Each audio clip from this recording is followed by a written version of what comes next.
Hello, welcome to English. This is Akshay. आज हम फिर से वन वर्ड सब्स्टिट्यूशन की तरफ चलें और एसएससी एग्ज़ामिनेशन के लिए इम्पॉर्टेंट है या फिर किसी दूसरे एग्ज़ामिनेशन के लिए भी। आज के सेशन में फर्स्ट वर्ड है क्लॉस्ट्रोफोबिया। Right, claustrophobia. और क्लॉस्ट्रोफोबिया की मीनिंग क्या होती है इसे देखते हैं। An extreme fear of being in a small confined place। Meaning क्या है कि आप बहुत ही ज़्यादा भयभीत हैं, डरे हुए हैं, आप में एक्सट्रीम फियर है, बहुत ज़्यादा डर है। Okay, of being in A small confined place, किसी छोटी जगह में होने का। यानी अगर आप किसी छोटी जगह में हैं जो कि घिरा हुआ है, वो प्लेस बिल्कुल ही घिरा हुआ है, जगह छोटी है, राइट, बड़ी जगह नहीं है, तो उस छोटी जगह में जब आप रहते हैं आप में एक गज़ब का भय होता है, आप में एक डर होता है। इस तरह के डर को हम कहते हैं क्लॉस्ट्रोफोबिया। ओके, आप देखें यहाँ पर छोटे लिखा हुआ है, ये रॉन्ग है। जगह स्त्रीलिंग शब्द है तो इससे पहले में छोटी लिखना चाहिए। ओके, छोटी जगह में होने का डर। Okay, now our next word is egoist. गौर करें आप, ईगो लिखा है और इस्ट लिखा है। इस्ट की मीनिंग होती है पर्सन, राइट, हमने पिछले सेशन में भी बात की थी इसकी। पर्सन और ईगो मीन्स अहंग, जिसे आप प्राइड कहते हैं, घमंड कहते हैं। सो ईगोइस्ट की क्या मीनिंग है, चलिए बढ़ते हैं। A person who thinks he or she is better than other people and who thinks and talks too much about himself or herself। इसकी मीनिंग क्या है? ईगोइस्ट एक ऐसे इंसान को कहेंगे जो यह समझता है कि वह किसी और दूसरे लोगों से, किन्हीं और दूसरे लोगों से बेहतर है और हमेशा अपनी ही बात करता है, अपने ही बारे में अक्सर बोलता है, अपने ही बारे में अक्सर सोचता है, यह सोचता है कि मुझसे बेहतर कोई नहीं है।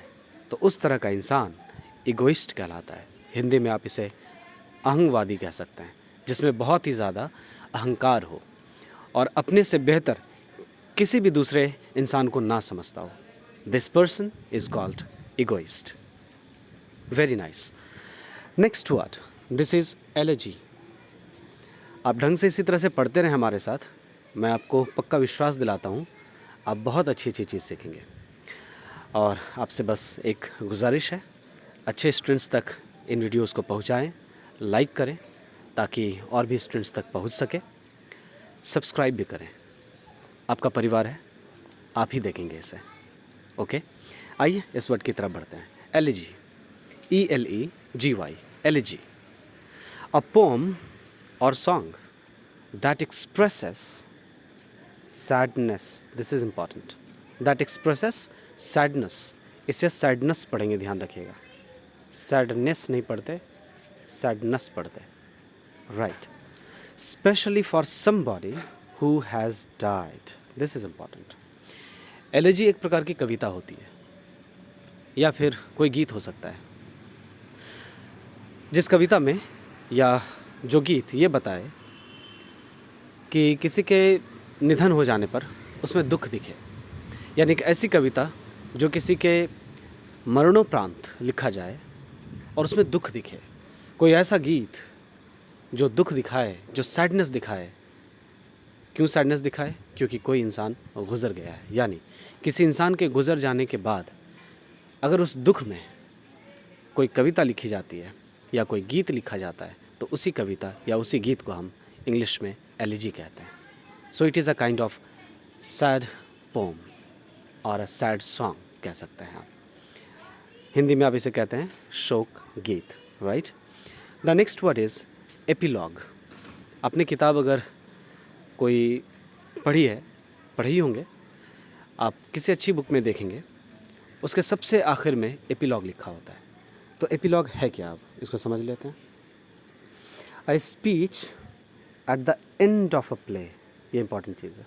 एंड आखिर में होना चाहिए, right, at the end of a play, book, or film or movie that comments on or acts as a conclusion to what has happened. ठीक से पढ़ते हैं, मीनिंग समझ में आएगी. A speech at the end of a play, book, or film or movie that comments on or acts as a conclusion to what has happened. Epilogue को हिंदी में आप उपसंहार कहते हैं. आपने खूब इस वर्ड को सुना है. किसी नाटक या किसी किताब या किसी फिल्म, मूवी, सिनेमा के अंत में जो एक स्पीच लिखी होती है, जो एक बात लिखी होती है, जो यह बताती है कि पूरे नाटक में या पूरी किताब में या पूरी मूवी में, सिनेमा में क्या हुआ है. तो इस तरह की बात जो आखिर में की जाती है किसी फिल्म, किताब, नाटक, इस तरह की बात को, इस तरह की स्पीच को एपिलॉग कहते हैं. राइट. एपिलॉग किसी किताब, किसी मूवी, किसी नाटक के अंत में कही जाने वाली बातचीत है, कही जाने वाली बात है जो हमें पूरे नाटक, पूरी किताब या पूरे सिनेमा के बारे में कुछ ना कुछ बताता है, आइडिया देती है वो बात हमें. ओके. यानी कि पूरे नाटक पर उसका कमेंट होता है, उस पर आलोचना होती है, आप ये कह लें. या फिर कह सकते हैं कि पूरी किताब, पूरे नाटक, पूरे सिनेमा का एक प्रकार का वो कंक्लूजन होता है. और हाँ, उपसंहार तो कंक्लूजन ही होता है ना. एपिटाफ की तरफ चलें. It's pronunciation is epitaph. N inscription on a tomb stone. Inscription हमने लिखा. इन मतलब होता है भीतर, इनसाइड, और स्क्रिप्ट मतलब हो जाता है लिखना, खुदना, खुद कर लिखना. ओके. कहने की मीनिंग, किसी चीज़ पर हम खुदाई के ज़रिए अगर लिखें, इन मतलब इनसाइड और खुदाई तो इनसाइड होती है. So an inscription on a tombstone meaning समाधि लेख. ओके. कि मरणोपरांत जब हम किन्हीं के समाधि बनाते और उस पर अगर हम कुछ इंस्क्रिप्शन करते हैं, खुदाई के ज़रिए कुछ लिखते हैं, खुदाई के ज़रिए लिखी गई बात को इंस्क्रिप्शन कहते हैं. ये ध्यान रखें आप.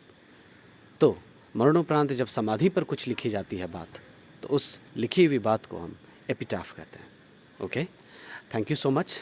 आप हमारे साथ बने हैं. इसी तरह से आप सीखते रहें.